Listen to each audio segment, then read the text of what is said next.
በስመ አብ ወወልድ ወመንፈስ ቅዱስ አሐዱ አምላክ አሜን። ስብሐት ለእግዚአብሔር ለዘአብጽሐነ እስከ ዛቲ ሰዓት ይትባረክ እግዚአብሔር አምላከ አበዊነ። በቸርነቱና በምሕረቱ በይቅርታውና በዘላለማዊ ጥባቆቱ መገቦቱ ሳይለየን በእድሜያችን ይችን ቀን ተጨማሪ ሰጥቶ ዛሬም ዘላለማዊ ስሙ በሚመሰገንበት ለልጆቹ በአንድነት በሦስትነት በረድኤት በሚገለጥበት የሰላም ድምፁ በሚሰማበት በማደሪያው በቅድስናው ስፍራ የሰበሰበን የአባቶቻችን የቅዱሳን አምላክ ልዑለ ባሕሪ አምላካችን እግዚአብሔር ስለማይነገረው ዘላለማዊ ስጦታው ተነግሮም ስለማያልቀው ፍቅሩ ስሙ ከምድር እስከ አርያም በፍጥረት ሁሉ አንደበት ዘወትር የከበረና የተመሰገነ ይሁን። ክቡር አባታችን ንቡረ እድ ቆሞስ አባ ዮሐንስ በኢትዮጵያ ኦርቶዶክስ ተዋሕዶ ቤተ ክርስቲያን በመንበረ ፓትርያርክ ጠቅላይ ቤተ ክህነት የፍትሕ መንፈሳዊ ክፍል መምሪያ ዋና ኃላፊ፣ ክቡር መጋቢ ካህናት አባ ሀብተ ማርያም አስራት በኢትዮጵያ ኦርቶዶክስ ተዋሕዶ ቤተ ክርስቲያን በመንበረ ፓትርያርክ ጠቅላይ ቤተ ክህነት የገዳማትና አድባራት ክፍል መምሪያ ዋና ኃላፊ፣ ክቡር መጋቤ ሰናያት መምህር የቻለው ለማ የአራዳና ጉለሌ ክፍላተ ከተማ ዋና ስራ አስኪያጅ፣ ክቡር መላከ ሕይወት ብርሃነ መስቀል ገብረ ሚካኤል የዚህ ታላቅና ታሪካዊ ቤተ ክርስቲያን ቤተ መቅደስ ዋና አስተዳዳሪና የዚህ ቅዱስ ሕዝብ ጠባቂ፣ ክቡር መላከ አርያም ዋልልኝ በአዲስ አበባ ሀገረ ስብከት ሐዋርያዊ ተልእኮ ክፍል፣ እንዲሁም መላከ ሰላም ታምሩ ተሰማ የቦሌ አራብሳ ደብረ ጽዮን ቅድስት ማርያም ቤተ ክርስቲያን ዋና አስተዳዳሪ፣ ክቡር መላከ ምሕረት ቀሲስ ዮሐንስ መጋቤ ምስጢር ቀሲስ ዮሐንስ የደብሩ ምክትል አስተዳዳሪ፣ ክቡር ሊቀ ሕሩያን አስናቀ ሸዋዬ የአዲስ አበባ ሀገረ ስብከት ሂሳብና በጀት ክፍል ዋና ኃላፊ፣ ክቡር መጋቤ ሐዲስ መምህር ሶፎንያስ የአራዳና ጉለሌ ክፍለ ከተማ ስብከተ ወንጌል ክፍል መምሪያ ዋና ኃላፊ፣ ሊቀ ጉባኤ መንግሥቱ ፍስሐ የዚህ ታላቅ ደብር ዋና ጸሐፊ፣ ሊቀ ስዩማን ጥሩነህ ሸዋዬ የቀጨኔ ደብረ ሰላም መድኃኔ ዓለምና ቅዱስ ገብርኤል ቤተ ክርስቲያን ዋና ጸሐፊ፣ ክቡራን ውሉደ ያሬድ ሊቃውንተ ቤተ ክርስቲያን፣ አበው ካህናት፣ ላይካነ ምስጢር ወንድሞች ዲያቆናት፣ የዚህ ታላቅ ደብር መምህራነ ወንጌል፣ ወጣት አገልጋይ እህቶቻችን ወንድሞቻችን፣ ከአራቱም አቅጣጫ ሥላሴን አክብራችሁ ለመክበር አመስግናችሁ በረከት ለማግኘት በዚህ በተቀደሰው ስፍራ የተገኛችሁ ኦርቶዶክሳውያን የእግዚአብሔር ልጆች ማኅበረ ምእመናን ወምእመናት፣ እናቶች፣ አባቶች፣ እህቶች፣ ወንድሞች የጌታችን የመድኃኒታችን የኢየሱስ ክርስቶስ የመንግሥቱ ምሳሌ የሆናችሁ ሕፃናት በወደደንና ባፈቀረን እስከ ሞት ድረስ ራሱን አሳልፎ በሰጠን በጌታችን በመድኃኒታችን በኢየሱስ ክርስቶስ ፍጹም የሰላምታ ቃል እንደምን ከረማችሁ? እንደምን ከረማችሁ? እንደምን አደራችሁ? እንደምን አረፈዳችሁ? በቀን ጥባቆቱ በአምላክነት ቸርነቱ ያልተለየን በበደላችንና በኃጢአታችን ምክንያት ፈጥሮ ያላጠፋን ዕድሜ ለንስሐ ዘመን ለፍስሐ የጨመረልን ትላንትናን አሳልፎ ዛሬ ላይ ያደረሰን ዛሬ ላይ አቁሞ ነገን ተስፋ እንድናደርግ የረዳን እኛ ከማናየው ከማናውቀው ከመከራ ሥጋ ከመከራ ነፍስ የሸፈነን የሰወረን የአባቶቻችን አምላክ ቅዱስ እግዚአብሔር ስሙ ከዘላለም እስከ ዘላለም በፍጥረት ሁሉ አንደበት ዘወትር የከበረና የተመሰገነ ይሁን። እናታችን አማላጃችን መልካሙን ዘመን ያየንባት ተስፋችን የኃጢአትን ባህር ከፍለን የተሻገርንባት ድልድያችን ስለማዳኑ ሥራ የምንነጋገርባት ድንቅ ቋንቋችን የአባቶቻችን ጡም ዜማ የሰማዕታት አክሊላቸው የደናግል መመኪያቸው የመላእክት እህታቸው እመብዙኃን ቅድስተ ቅዱሳን ንጽሕተ ንጹሐን ድንግል ማርያም እናታችን ምስጋና ይድረሳት። እንኳን አደረሳችሁ። ቆይ እንግባባ። እንኳን አደረሳችሁ ስትባሉ አቤት አሁን ለዚህ ያደረሰንን አምላክ ምን እንበለው? እናመስግነው። በደንብ እልል በሉና አመስግኑ። በዚህ ሰዓት ብዙዎች በዚህ ስፍራ ተገኝተው ይህንን ሰማያዊ በረከት መቋደስ ማግኘት ፈልገዋል። በአንድም በሌላም ምክንያት አልቻሉም። ደጃፋቸውን ዘግተው አንገታቸውን ያቀረቀሩ በየሆስፒታሉ ባልጋ ቁራኛ በደዌ ዳኛ ተይዘው የሚማቀቁ ከህሊናቸው ከአእምሯቸው ተሰውረው በዚህ ሐሩር ላይ በየአስፓልቱ ኮሪደር ላይ የወደቁ እግዚአብሔር ቀን እንዲሰጣቸው ቀና ብለው የእግዚአብሔርን ቀን የሚጠብቁ ብዙ ወገኖቻችን አሉ። እኛ በፊቱ የቆምነው ልናመሰግነው የተሰበሰብነው በማንነታችን በጎነት በሕይወታችን ጥሩነት ታይቶብን ሳይሆን እንደ ሸክማችን እንደ በደላችን ፈጥሮ ያላጠፋን የአባቶቻችን አምላክ እግዚአብሔር ኑና ጥቂት ረፉ ተብሎ በመጽሐፍ እንደተጻፈው ሊያሳርፈን ሊባርከን ሊጎበኘን ከሰማያዊው ቸርነቱ ሊያሳትፈን የጠራን እርሱ ነውና አምላካችን እግዚአብሔር የታመሙትን ይማረልን፣ በስደት በምርኮ ያሉትን ወደ ቀያቸው ወደ ርስታቸው ይመልስልን። እኛንም መሰባሰባችንን ተሰባሰቡ ተበተኑ አንድ ሆነው ተለያዩ ከሚባል ክፉ ሐሳብ ተነጥለን መሰባሰባችንን ሁሉ ለበረከት እንዲያደርግልን አጋዕዝተ ዓለም ሥላሴ ጸሎታችንን ልመናችንን እንዲሰማን ፈቃዱ ይሆንልን። ከፍ አድርጉና እግዚአብሔርን አመስግኑላችሁ። እግዚአብሔር በሚያውቀው በጣም ውስጤ እየራደን የቆምኩት ወደ ራሴ ለመመለስ በጣም ጥር ያለው ነገር ግን አቅቶኛል። ከኔ በስተጀርባ እኛን በእውቀት የወለዱ ቤተክርስቲያኗን ከ4 አስርት ዓመታት በላይ ያገለገሉ ውሻ ጮሆባቸው በበረሃው በዱር በገደሉ ተንከራተው ቤተክርስቲያንን በታሪኳና ከነታሪኳ ያቆዩ ብዙ አባቶቻችን አሉ። እኔ ለመታዘዝ ነው እግዚአብሔር በሚያውቀው እና እንደው እግዚአብሔር ያስተምረን። ማን ያስተምረን? እግዚአብሔር ይናገረን። ከሰው ምንም እንዳትጠብቁ ማን ይናገረን? እግዚአብሔር ጉድለታችንን ይሙላልን። ልጆቼ ሆይ ነው የሚለን፣ ትምህርቴን ስሙ ጠቢባንም ሁኑ፣ ቸል አትበሉ። ዕለት ዕለት በደጄ መግቢያ የሚተጋ የደጄንም ምሕረት የሚጠብቅ የሚረግጥ እርሱ ምስጉን ነው። እኔን ያገኘ ሕይወትን ያገኛል፣ እኔን ያጣ ራሱን ይጎዳል። የሚጠሉኝ ሁሉ ሞትን ይወዳሉ ይለናል እግዚአብሔር። እግዚአብሔር ሲናገረን በማስተዋል እንድንሰማው ውሳጣዊ ልቦናችንን ጆሮ ይክፈትልን። ዛሬ እግዚአብሔር ቢረዳን በዚሁ የመጽሐፉን ሐሳብ ሳንለቅ የምንነጋገርበት የመጽሐፍ ቅዱስ ክፍል ሐሳብ የሚሆነው በዚህ በኦሪት ዘፍጥረት ምዕራፍ 11 ቁጥር 7 ላይ ያለውን ኃይለ ቃል መነሻ አድርገን ነው። ኑ እንውረድ፣ አንዱ የአንዱን ነገር እንዳይሰማ ቋንቋቸውን በዚያ እንደባልቀው። ኑ እንውረድ፣ አንዱ የአንዱን ቋንቋ እንዳይሰማ ቋንቋቸውን እንደባልቀው። አንዱ የአንዱን ነገር እንዳይሰማ፣ አንዱ የአንዱን ሐሳብ እንዳይሰማ ቋንቋቸውን እንደባልቀው።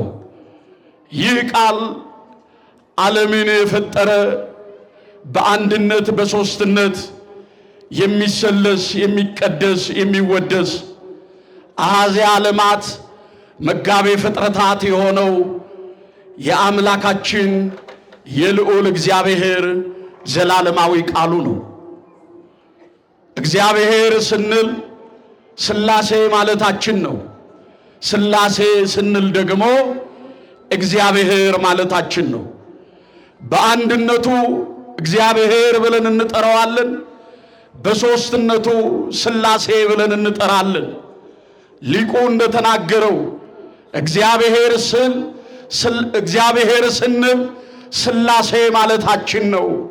የእግዚአብሔር ወዳጆች በቃሉ ዓለማትን የፈጠረ እኔና እናንተን የሚመግብ የሚያኖረን ይህንን ዓለም የሚያሳልፍ በመፍጠር በአገዛዝ በስልጣን በመመገብ አንድ አምላክ ተብሎ የሚጠራ አብ ወልድ መንፈስ ቅዱስ አንድ እግዚአብሔር ብለን የምንጠራው የኔና የናንተ አምላክ እግዚአብሔር የተናገረው ቃል ነው።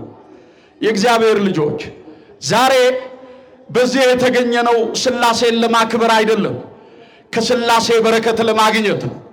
በሥላሴ ለመባረክ ነው። ሥላሴማ አይከብር ይሉት ክቡር፣ አንቀድሰው ቅዱስ ነው። እኛን የሚቀድስ እኛን የሚያከብር ከኃጢአት ወደ በጎነት ከርኩሰት ወደ ቅድስና የሚያመጣን በባህሪው ቅዱስ የሆነ በሰማይ በምድር የሚመሰገን ቅድስና የባህሪ ገንዘቡ የሆነ እርሱን ለማክበር አይደለም የተሰበሰብነው። ከሱ የሆነውን በረከት ከሱ የሆነውን ቸርነት ከሱ የሆነውን ምሕረት ለማግኘት ነው። ለምሕረት የሰበሰበን የአባቶቻችን አምላክ እግዚአብሔር ስሙ የተመሰገነ ይሁን። ከፍ አድርጉና እግዚአብሔርን አመስግኑት። በኢትዮጵያ ኦርቶዶክስ ተዋሕዶ ቤተክርስቲያን ከሚነገሩት ምስጢራት ከሚታወጁት አስተምህሮች መካከል አንዱ ከምናገኛቸው በመጀመሪያ ትምህርት ተብለው ማንኛውም ኦርቶዶክሳዊ ክርስቲያን ሊያቀውና ሊረዳው ጠንቅቆ ባያውቀውም ሊረዳው ከሚችለው አስተምህሮ መካከል አንዱ ምስጢረ ሥላሴ ነው። ምንድነው አልኳችሁ? ምስጢረ ሥላሴ ነው። የሥላሴን አንድነትና ሦስትነት ጠንቅቀን ማወቅ አለብን። አንድ ክርስቲያን የሚባለው ከአብራከ መንፈስ ቅዱስ ከማየ ዮርዳኖስ ሲወለድ ክርስትናን ካገኘንበት የመንፈስ ቅዱስ ማደሪያ የአንድነት የሦስትነትን ምስጢር ከተቀበልንበት ጊዜ ጀምረን የሥላሴን አንድነትና ሦስትነት ማወቅ መረዳት ብቻ ሳይሆን በተረዳነው ልክ መመስከር መንፈሳዊ ውዴታ ብቻ ሳይሆን ግዴታም ጭምር ነው። ሥላሴ ስንል ሥላሴ ስንት ናቸው ለሚለን አንድም ሦስትም ናቸው። አንድም ሦስትም ናቸው። የሥላሴን አንድነት በስልጣን በአገዛዝ በመለኮት ሥላሴ አንድ ናቸው። ይህንን ዓለም በመፍጠር ሥላሴ አንድ ናቸው። አባቶቻችን የሥላሴን አንድነትና ሦስትነት እንድንረዳ ከነገሩን ምስጢራት መካከል እንድናውቅ ከጠቆሙን እንድናስተውል ካደረጉን ምክንያቶች መካከል የሰው ልጅ ከስንት ባህሪ ተፈጠረ? ከሰባት ባህሪ፣ ከአራቱ ባህሪያተ ሥጋ ከሦስቱ ባህሪያተ ነፍስ ተፈጠርናል። አራቱ ባህሪያተ ሥጋ የተባሉት መሬት፣ እሳት፣ ውሃና ነፋስ ናቸው። ሦስቱ ባህሪያተ ነፍስ በሦስቱ ባህሪያተ ነፍስ የሥላሴን አንድነትና ሦስትነት እንመለከታለን። በነፍሳችን ውስጥ ልባዊነት አለ፣ ልብነት አለ። በነፍሳችን ውስጥ ቃል አለ፣ በነፍሳችን ውስጥ እስትንፋስ አለ። በአብ ልብነት፣ በወልድ ቃልነት፣ በመንፈስ ቅዱስ እስትንፋስነት እግዚአብሔር እሱን እንመስለው ዘንድ በአራያውና በአምሳሉ ፈጠረን። ክብር ለሥላሴ ይሁን። ለዚህ ነው እኛ የሥላሴ መቅደሶች ነን፣ እኛ የሥላሴ ማደሪያዎች ነን። የሥላሴን አንድነትና ሶስትነት እግዚአብሔር ራሱ በዚህ ነግሮናል። ሌላው እንድንረዳ ቀና ብለን አሁን ፀሐይን ስንመለከታት ፀሐይን በሰማይ ስናያት ስንት ነች? ንገሩኝ። ሶስት ነገሮች አላት። ሙቀት አላት፣ ብርሃን አላት፣ ክብነት አላት። ይሄ ለፀሐይ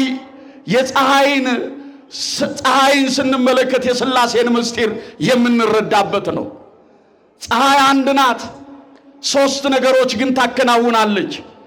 አንድ ሲሆኑ ሶስት፣ ሶስት ሲሆኑ አንድ፣ አንድ ሲሆኑ ሶስት ሲሆኑ አንድ፣ አንድ ሲሆኑ ሶስት።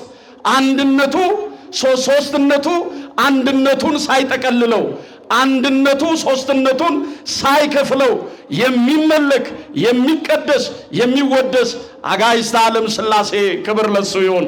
ከፍ አድርጉና አመስግኑ።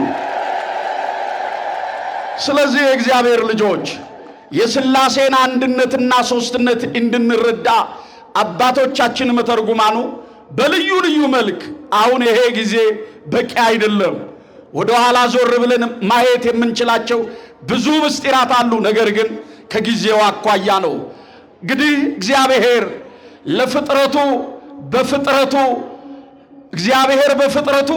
ለፍጥረቱ ራሱን ገልጧል። በብሉይ ኪዳን እግዚአብሔር በአብርሃም ቤት አንድነቱን ሶስትነቱን ገልጧል። አብርሃም በመምሪያ አድባር ስር ቁጭ ብሎ እንግዳ በተቀበለ ዘመን እንግዶችን ለመቀበል ደጅ ደጃፉን እያየ ጠላት ዲያብሎስ በብዙ ቢፈትነው ሶስት ሰዎች ወደ አብርሃም ቤት መጡ አለ። ስንት ሰዎች? አብርሃምም ከተቀመጠበት ተነስቶ አቤቱ በፊትህ ሞገስን አግኝቼ እንደሆነ ባሪያህን ምን አትበለው አለ፣ አትለፈው አለ። ስንት ሰዎች አይቶ የተናገረው? ስለ ስንት ነው? ስለ አንድ ሰው ነው የሚናገረው አብርሃም። አቤቱ በፊትህ ሞገስን አግኝቼ እንደሆነ ባሪያህን አትለፈው አለ።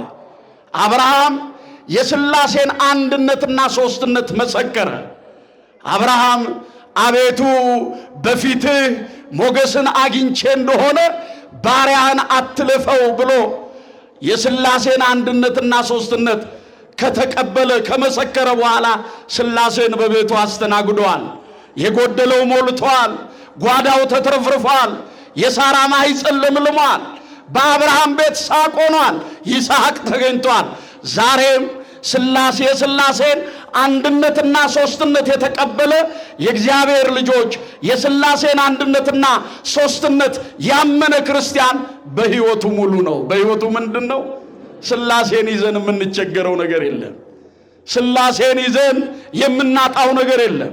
ጉልበታችን ለሥላሴ ከሰገደ፣ አንደበታችን ሥላሴን ካመሰገነ፣ ልባችን የሥላሴ መቅደስ ከሆነ የሚጎድልብን ነገር የለም። ክብር ለሥላሴ ይሁን። ባጭሩ ዛሬ የእግዚአብሔር ልጆች የክፎች ሐሳብ የተበተነበት ሥላሴ የአንድነትን የሶስትነትን ምስጢር የገለጡበት፣ ይሄ ብቻ አይደለም። በኃጢአት የታነጸ ሁሉ የፈረሰበት፣ ለክፋት የተሰበሰቡ ሁሉ የተበተኑበት፣ እግዚአብሔር ኃይሉን፣ እግዚአብሔር ጉልበቱን፣ እግዚአብሔር ሁሉን ቻይነቱን የገለጠበት ታላቅ ዕለት ነው። የዚህ ታሪክ መነሻው ኦሪት ዘፍጥረት ምዕራፍ 6 ከኦሪት ዘፍጥረት ምዕራፍ 6 የሚጠናቀቀው ኦሪት ዘፍጥረት ምዕራፍ 11 ቁጥር 10 ላይ ነው። እንዲህ ነው የሚለው፣ እግዚአብሔር የሰውን ልጆች ከፈጠረ በኋላ የሰውም ልጆች በምድር ላይ ከበዙ በኋላ በኖህ ዘመን እንደሚታወቀው የሰው ልጆች ሁሉ በምድር ላይ በዙ ይላል። በምድር ላይ ምን አሉ? ንገሩኝ እስቲ። አሁንም እግዚአብሔር ለበጎ ነገር ያብዛን፣ ለአንድነት ያብዛን። አዎ በምድር ላይ መብዛት ጀመሩ። በጀመሩ ጊዜ ሴቶች ልጆች ተወለዱላቸው ይላል። የሰው ልጆች በምድር ላይ በበዙ ጊዜ በዛ ሰዓት በብዛታቸው እግዚአብሔር ባከበራቸው ልክ ግን ለእግዚአብሔር የሚመች ሰው ጠፋ። እግዚአብሔርን በየጊዜው በየሰዓቱ ያሳዝኑት ጀመረ። እግዚአብሔርም በፈጠረው ፍጥረት አዘነ። በሰው ልጆች መብዛት ምስጋና ሲገባው ምሕረቱን ቸርነቱን እየገለጠ መግቦቱን ሳያቋርጥ መመስገን ሲገባው የሰው ልጆች እግዚአብሔርን ማሳዘን ጀመሩ። ያን ጊዜ እግዚአብሔር ወደ ሰው ልጆች ሲመለከት አንድ ሰው ብቻ የእግዚአብሔር ሰው ሆኖ ተገኘ። እርሱም ጻድቁ ኖህ ነው። ማን ነው አልኳችሁ? ትላንትና ጥር 6 ቀን በዓለ ዕረፍቱ በቤተ ክርስቲያን ታስቦ ይውላል።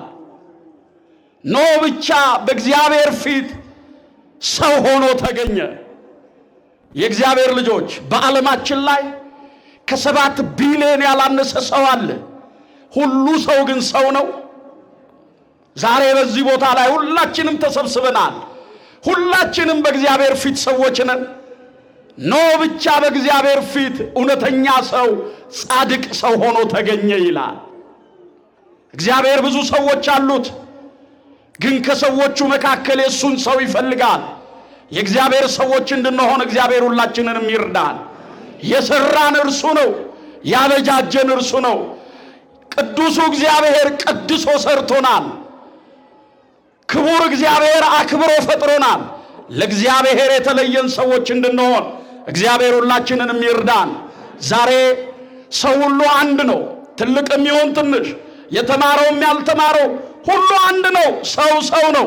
ወንጌላዊው ቅዱስ ሉቃስ በዚህ በሐዋርያት ሥራ ምዕራፍ 16 ምዕራፍ 17 ቁጥር 26 ላይ ሰውን ሁሉ ይላል ከአንድ ፈጠረው ይላል። ሰውን ሁሉ ከምን ፈጠረው? ከአንድ ፈጠረው። ወርቅ ብትለብስ አፈር ነህ፣ የተማርክም ብትሆን አፈር ነህ፣ ያልተማርክም ብትሆን አፈር ነህ። ሰውን ሁሉ ከአንድ ምድር ፈጠረው። የሰው ነቁ ምንጩ አዳም ነው። የእግዚአብሔር ልጆች ነገር ግን የእግዚአብሔር ልጆች ለእግዚአብሔር ሰዎች ሆነን ልንገኝ ያስፈልጋል። ይልቁንም በዚህ ዘመን ሰው በጠፋበት ዘመን የእግዚአብሔር ሰው ተብሎ መጠራት፣ ሰው በጠፋበት እግዚአብሔር ሰው ባጣበት ዘመን የእግዚአብሔር ሰዎች መባል ምንኛ መመረጥ ነው። ኖህ ከዛ ሁሉ ሕዝብ መካከል የእግዚአብሔር ሰው ሆኖ ተመረጠ። እሱንና 7 ቤተሰቦችን ከሱ ጋር 8 አድርጎ እግዚአብሔር መርከብ እንዲሰራ በመርከብ ውስጥ እንዲከት ራሱም እንዲገባ እንዲድን እግዚአብሔር አቅጣጫ ሰጠው። ታሪኩ ሰፊ ነው። በኋላ ግን የእግዚአብሔር ልጆች እግዚአብሔር የጥፋትን ውሃ በምድር ላይ አዘነመ። የሰማይ መስኮቶች ሁሉ ተከፈቱ። 40 ቀን 40 ሌሊት በምድር ላይ የጥፋት ውሃ አዘነመ። ያቺ ኖህ የተጠለለባት መርከብን ከጥፋቱ ውሃ ሰውሮ አራራት በተባለ ተራራ ላይ አኖራት። ያቺ የኖህ መርከብ ድንግል ማርያም ናት። ሰዎች ሁሉ ከጥፋት የተሰወሩባት፣ ከጥፋት የዳንባት እመቤታችን ወላዲተ አምላክ ናት። ኖህ ከነ ልጆቹ የተረፈባት የእግዚአብሔር ልጆች ከዛ በኋላ የሰው ልጆች በምድር ላይ እንዲበረክቱ እንዲበዙ የጻድቁ የኖህ በረከት በምድር ላይ እንዲበዛ ምክንያት ሲሆን ኖህ የተጠለለባት መርከብ የሰው ልጆች ሁሉ የዳኑባት ዛሬ ለመብዛታችን ምክንያት የሆነች እመቤታችን ወላዲተ አምላክ ናት። ልብ በሉ ኦርቶዶክሳውያን፣ ቆይ ልብ በሉ። ከዚህ በኋላ ነው እንግዲህ እግዚአብሔር ለኖህ 3 ልጆችን ሰጥቶታል። ሴም፣ ካም፣ ያፌት። እነዚህ የኖህ 3 ልጆቹ ናቸው። ካም ኩሽን ይወልዳል። ኩሽ ደግሞ ናምሩድን ይወልዳል። አሁን ወደ ኦሪት ዘፍጥረት ምዕራፍ 10 ላይ ከቁጥር 1 ጀምራችሁ ተመልከቱ። ኩሽ ናምሩድን ይወልዳል። ናምሩድ በምድር ላይ እጅግ ኃያል ሰው እንደነበረ መጽሐፍ ይነግረናል። በምድር ላይ ምን እንደነበረ? ኃያል ሰው እንደነበረ። የእግዚአብሔር ልጆች ኃይልን የሚሰጠው እኮ እግዚአብሔር ነው። ኃይልን በሚሰጠኝ በክርስቶስ ሁሉን ምን እላለሁ? እችላለሁ። ኃይላችን እግዚአብሔር ነው። አንዳንድ ጊዜ ጉልበት ሲሰጠን ጉልበታችን ለእግዚአብሔር ካልሆነ፣ ዕውቀት ሲሰጠን ዕውቀታችንን መልሰን መስዋዕት ካላቀረብ ነው፣ በተሰጠን ጸጋ እግዚአብሔርን ካላከበር ነው፣ የሰጠህ እግዚአብሔር እንደሰጠ ይነጥቃል። የሾመህ እግዚአብሔር እንደሾመህ ያዋርዳል። ያከበረ እግዚአብሔር እንዳከበረ ዝቅ ያደርጋል። እንዲህ ተብሎ ነው የተጻፈው፣ አትታበዩ፣ በኩራትም አትናገሩ። እግዚአብሔር ምንድን ነው? አዋቂ ነው።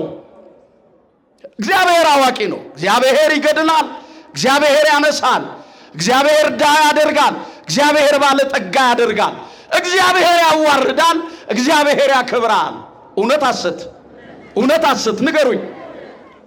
ይሄ ነው። እግዚአብሔር ያዋርዳል፣ እግዚአብሔር ያከብራል። የሚሾም የሚሽር የሚያከብር የሚያዋርድ እግዚአብሔር ነው። ናምሩድ በምድር ላይ ኃያል ነበር ይላል።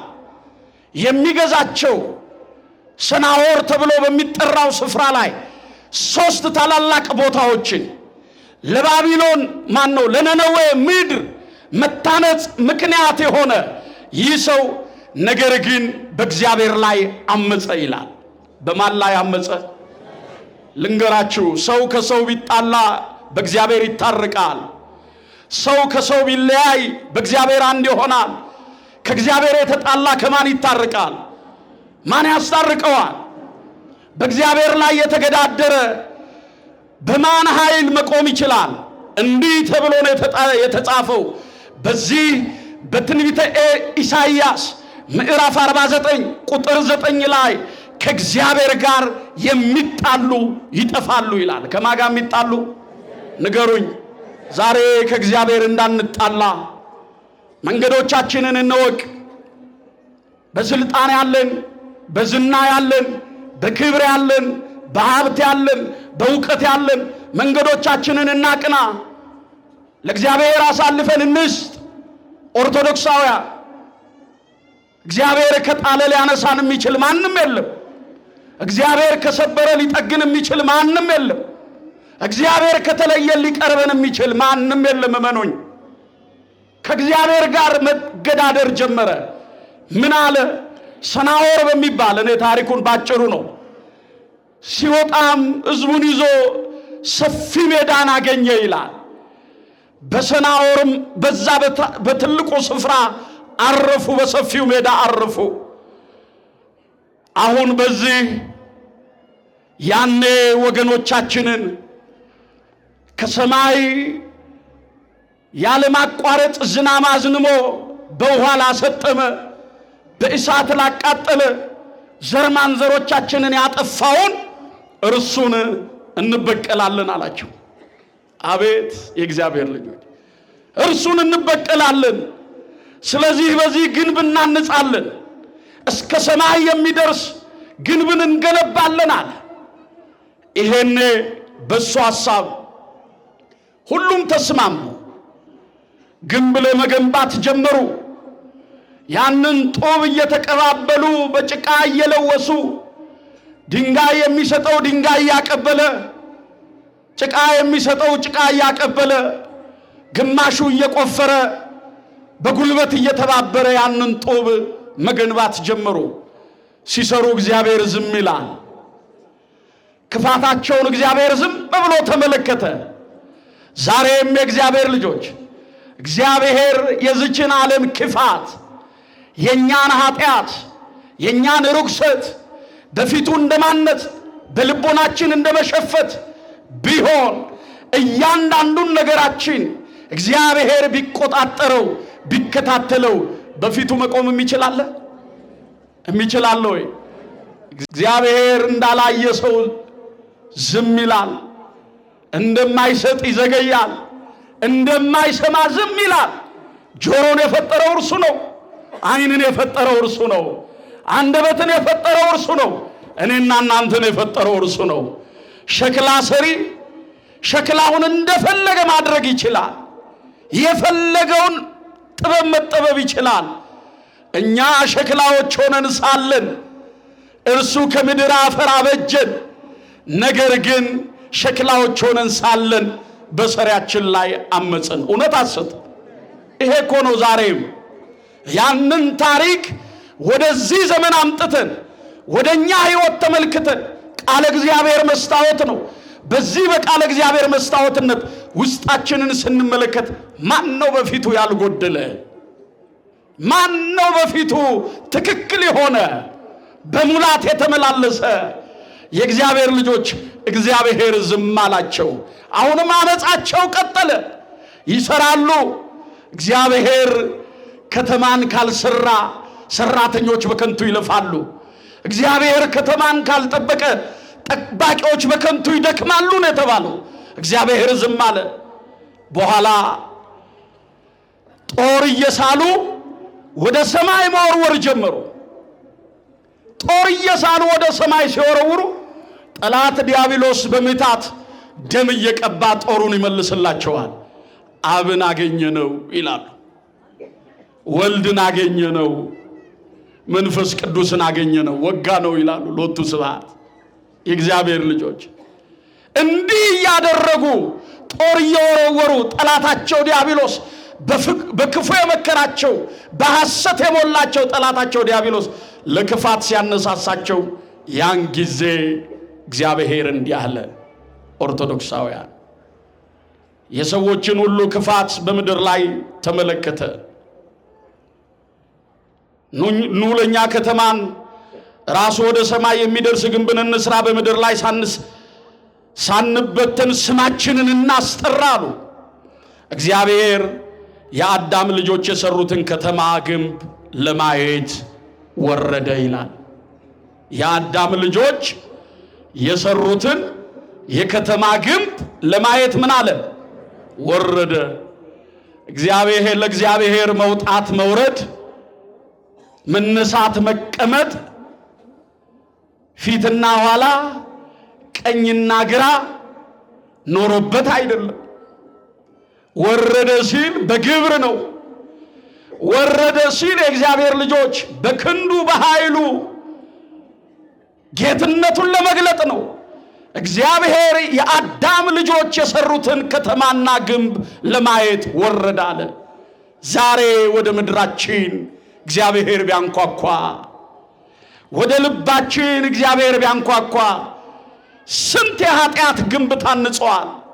የበደል ግንብ፣ የርኩሰት ግንብ፣ የእግዚአብሔር ልጆች ስም አጠራሩን ያልወከለ ከበጎነት የራቀ ግንብ በልባችን ትከሻ ላይ ታንጸዋል። እግዚአብሔር ወረደ አለ። የአዳም ልጆችን ክፋት፣ የሰሩትን ኃጢአት፣ የሰሩትን የከተማ ግንብ ለማየት ወረደ ካለ በኋላ እግዚአብሔር አለ፣ እነሆ እነርሱ አንድ ወገን ናቸው፣ ለሁሉም አንድ ቋንቋ አላቸው። ይህን ለማድረግ ጀመሩ። አሁንም ያሰቡበትን ሁሉ ለመስራት አይከለከሉም። ኑ እንውረድ አለ። ኑ እንውረድ። አንዱ የአንዱን ነገር እንዳይሰማ ቋንቋቸውን ምን እንበል አለ? እንደባልቅ። እግዚአብሔር ከእንዲህ ያለ ቁጣ ይሰውረን። ዛሬ በምድራችን ላይ ያለው በይበልጥ እውነታዋን እንነጋገር። ምንም መሸፋፈን አይገባም። በቋንቋ ያልተደገፈ አለ ዛሬ፣ በዘር ያልተመካ አለ፣ ወንዝ በመቁጠር ያልተጠመደ አለ። ሰው በሰውነቱ የተረሳበት ዘመን፣ ሰው በሰውነቱ የተዘነጋበት ዘመን። አንዱ ይሄን ብሔር እፈልጋለሁ ብሎ ሳይወለድ፣ አንዱ ከዚህ ዘር እፈልጋለሁ ብሎ ሳይገኝ የእግዚአብሔር ፍጡር ሆኖ ሳለ የከሌ ዘር ነው የከሌ ወገን ነው ከዚህ ቦታ ነው የመጣው ብለን ለአንዱ መሰደድ ምክንያት እኛ አይደለን? ለእናቶቻችን ከነጽንሳቸው እንዲሞቱ ምክንያት እኛ አይደለን? በዚህ ዓመት በዚህ ወር ባሳለፍነው በታኅሳስ ወር ልብ በሉ፣ ሚዲያ ላይ የሰማሁትን ነው የምነግራችሁ፣ እግዚአብሔር በሚያውቀው። በዚህ ዓመት ውስጥ ከ3000 ሕፃናት በላይ ከ3 ሚሊዮን ሕፃናት በላይ በትምህርት ገበታቸው ላይ የሉ። ልብ በሉ። ይሄ ብቻ አይደለም። ከአራቱም አቅጣጫ ወደ ታላቂቱ መዲና የሚፈልሱ ወገኖቻችን እድሜያቸው በአቬሬጅ ሲሰላ ከ18 እስከ 25 ነው። ከ18 እስከ 25 ይሄ ጥናት የሚያሳየው ነው። ለምሳ ሲወርዱ ከባስ ላይ የሚወርዱ ወጣቶች ከ18 እስከ 25 ዓመት ያሉ ወጣቶች ናቸው። ወዴት እየሄድን ነው? ይሄ አይደለኛ ነገር። የእግዚአብሔር ልጆች እግዚአብሔር በሰጠን ጸጋ ላይ መልሰን በእግዚአብሔር አመጽንበት። እግዚአብሔር በሰጠን አንድ ቋንቋ፣ አንድነት፣ አንድ ሰላም እግዚአብሔር ሰጥቶን ከአንዱ ከአዳም ተገኝተን እርስ በራስ በእግዚአብሔር ላይ አመጽን። አንድ ቋንቋ ነበራቸው አለ። ክፋታቸውን ተመለከተ፣ የከለከላቸውም የለም። ኑ እንውረድ፣ አንዱ የአንዱን ነገር እንዳይሰማ ቋንቋቸውን እንደባልቃል። ያ ስፍራ ሊበተን ሐሳባቸው ሁሉ ከጥልቁ ከሲኦል ሊጨመር የእግዚአብሔር ልጆች እግዚአብሔር የአንዱን ቋንቋ ደባለቀው። እንዳይግባቡ አደረጋቸው፣ እንዳይደማመጡ አደረጋቸው። ጭቃ እየጠየቀው አካፋ ይሰጠዋል፣ አካፋ እየጠየቀው ድንጋይ ይሰጠዋል። መግባባት አቃታቸው። እንዲህ ተብሎ ነው የተጻፈው በዚህ በትንቢተ ኢሳይያስ ምዕራፍ 43 ቁጥር 13 ላይ ከጥንት ጀምሮ እኔ ነኝ ይላል እግዚአብሔር። ከጥንት ጀምሮ እኔ ነኝ፣ ሰማይንና ምድርን የፈጠርኩ እኔ ነኝ፣ የሰዎች ልጆችን የፈጠርኩ እኔ ነኝ፣ የምመግብ እኔ ነኝ፣ ይህንን ዓለም ማሳልፍ እኔ ነኝ አለ። ከእጄም የሚያመልጥ የለም አለ። ከእጄም ምን የሚል የለም። እነርሱ ይሰራሉ፣ እኔ ግን አፈርሳለሁ አለ። እነርሱ ይሰራሉ፣ እኔ ምን እላለሁ? ትንቢተ ሚልክያስ ምዕራፍ 1 ቁጥር 4 ላይ እነርሱ ይሰራሉ፣ እኔ ግን አፈርሳለሁ አለ። የእግዚአብሔር ልጆች የሰሩት ሁሉ ፈረሰ፣ በንፋስ ተበተነ፣ እነርሱም ተበተኑ። እግዚአብሔር ክብሩን ገለጠ። የዛሬው ዕለት ክፋት ከነክፋቱ የቆመበት ሳይሆን ከነክፋቱ የተበተነበት፣ የአመፃ ግንብ የተናደበት፣ ለእግዚአብሔር ያልታዘዙ ሰዎች የእግዚአብሔርን ክንድ ያረጋገጡበት፣ እግዚአብሔርም ክንዱን የገለጠበት፣ ጌትነቱን ያሳየበት ታላቅ ዕለት ነው። ክብር ለሥላሴ ይሁን። ኑ እንውረድ አለ። እንውረድ ሲል አንድነቱን፣ ሶስትነቱን፣ አንድነቱን በገለጠበት አንቀጽ ላይ ኑ እንውረድ የሰዎችን ቋንቋቸውን እግዚአብሔርም አለ ኑ እንውረድ። እግዚአብሔርም አለ ሲል አንድነቱን፣ እንውረድ ኑ እንውረድ ሲል ሶስትነቱን፣ የሰዎችን ቋንቋ እንደባልቅ፣ ቋንቋቸው ተደበላለቀ። በሰናዖር ምድር ላይ እንደ ንፋስ እንደዘራው ዘር ተበተኑ። ያቺ ምድር ባቢል ወይንም የተዘራች የተበተነች ከተማ ባቢሎን ተባለች ይላል። ከዛ ጊዜ ጀምሮ የተበተነ ከተማ የሚል ስያሜን ያዘች። ለእግዚአብሔር አለመታዘዝ፣ እግዚአብሔርን አለማክበር፣ ለትእዛዙ አለመገዛት፣ በአምልኮ አለመጽናት፣ በሃይማኖት አለመጽናት፣ በምግባር አለመቅናት የሚያስከትለውን ጉዳት ያየንበት፣ የእግዚአብሔርን ትዕግስቱንና ቸርነቱን የተመለከትንበት ታላቅ ዕለት ነው። ኦርቶዶክሳውያን ዛሬ ሥላሴ ይህንን አደረጉ ብለን ስንል የሥላሴን ካህሊነት፣ ጌትነት፣ ገዥነት ተርከን ብቻ መመለስ ሳይሆን እንደ ባቢሎን እንደ ሰናዖር ግንብ በልባችን ላይ የነገሰውን ኃጢአት በሥላሴ ፊት ንደን ልንለያይ ይገባል። የለያየንን ዘረኝነት ንደነው ልንለያይ ይገባል። ልንሄድ ይገባል። ልንመለስ ይገባል። የክፋትን ግንብ ልንንድ ይገባል። የዘረኝነትን ግንብ ልንንድ ይገባል። በአምልኮ መጽናት ይገባል። እግዚአብሔር ዛሬ ከኔ ምንድነው የሚፈልገው? ስለ ባቢሎን ሰዎች መተረክ ብቻ አይደለም። እኔ በእግዚአብሔር ፊት ባቢሎናውያን ናምሩዳውያን አልሆንኩም ወይ ብለን በቃለ እግዚአብሔር መስታወትነት ወደ ውስጣችን እንይ። የምንተዛዘንበት፣ ክፋትን ንደን በጎነትን የምንገነባበት፣ ፍቅርን፣ አንድነትን፣ ሰላምን ገንዘብ የምናደርግበት ጊዜ ነው። እያየነው ነው። ዘመኑ እንደ ሸማኔ መወርወሪያ እያመለጠ ነው። ትላንትና ዛሬ አይደለም፣ ዛሬም ነገ አይሆንም። የዛሬን የነገን ማንነት ዛሬ ላይ እንስራ። እየሰማችሁኝ ነው? ጨርሻለሁ። የዛሬን ማንነት የነገን ማንነት ዛሬ ላይ ሆነን እንስራ። እጃችሁ ላይ ነች ነገ። ማንኛውም ሰው እጅ ላይ ነው ነገ። አሁን መስራት፣ አሁን ጥሩ ማድረግ፣ አሁን ማበላሸት እጅ ላይ ነው ያለው። በእጃችሁ ፍም ይዛችሁ እፍ ብትሉት ምን ይላል? ሴቶች ንገሩኝ፣ ወንዶቹ አያውቁም። ይያያዛል አይደል? እፍ ብንለው ምን ይላል? ይቀጣጠላል፣ ይያያዛል። ቱ ብንለውስ? ንገሩኝ። አያችሁ፣ ሰላሙም አንደበታችሁ ላይ ነው፣ ጥላቻውም አንደበታችሁ ላይ ነው፣ በጎነቱም አንደበታችሁ ላይ ነው፣ ክፋቱም አንደበታችሁ ላይ ነው።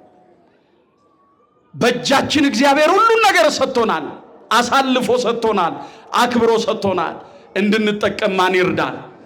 በጎ እንድንሆን ማን ይርዳል? የባቢሎን ግንብ ፈረሰ፣ የባቢሎን ግንብ ከነክፋቱ ተናደ ብለን ስንል ክፋታችንን፣ በደላችንን፣ ኃጢአታችንን አጋዕዝተ ዓለም ሥላሴ ይናድልን። በምሕረቱ በቸርነቱ ያስበን። ዛሬ በዚህ ቦታ እንዲህ ተሰባስበናል። በመላው ዓለም ያሉትንም እግዚአብሔር በረድኤቱ በበረከቱ ይጎብኝልን፣ ከቁጥር ያጉልን። እጅግ የምንወዳትን እንደ ዓይናችን ብለን የምንሳሳላትን ሀገራችንን ኢትዮጵያን ጽኑ ሰላም ያደርግልን። ጸልዩ ስለ ሀገራችን፣ ጸልዩ ስለ ቤተ ክርስቲያናችን። ገመድ ጉተታው ይቆይ፣ አያስፈልገንም። ቤተ ክርስቲያን መከራ ውስጥ ነው ያለችው፣ ስደቱ ውስጥ ነው ያለችው። 4ኛው መቶ ክፍለ ዘመን ላይ ነው ያለችው። ዛሬ ዘመነ ሰማዕታት ላይ ነው ያለችው። ቤተ ክርስቲያናችሁን ማሰብ፣ አባቶቻችሁን ማሰብ፣ በዚህ አንድነት በዚህ ፍቅር ጸንተን እንድንኖር ንስሐ ገብተን ቅዱስ ሥጋውን ክቡር ደሙን እንድንቀበል በሃይማኖት ጸንተን በምግባር ቀንተን ዘላለማዊ መንግስቱን እንድንወርስ ማን ይርዳን? ከፍ አድርጉና እግዚአብሔርን አመስግኑት። ድገሙት አንዴ ለሶስተኛ ጊዜ። ክብር ለሥላሴ ይሁን።